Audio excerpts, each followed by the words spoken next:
dadku waxay aad uga sheekeeyaan ama ay aad ugu celceliyaan carabka walow qofka cidka ugu dhow qofka aan cidna u baahan xataa isagoo baahan baahidiisa ka qarsada xoogna uga baahan xoolana uga baahan walow xataa uu tacbaansayo xanuun uu la jiifo isku daya intuu kaco inuu wixiisa soo qabsado aad ayay ugu celceliyaan ilaa ay ku sheegaan kibirlow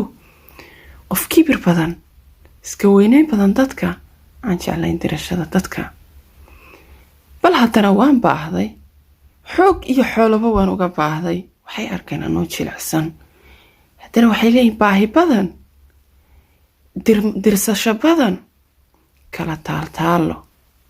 iyo kani mar kasta wuu baahan yahay maxaa ka siiya bal waa kaasi walaalayaalo maxay rabaan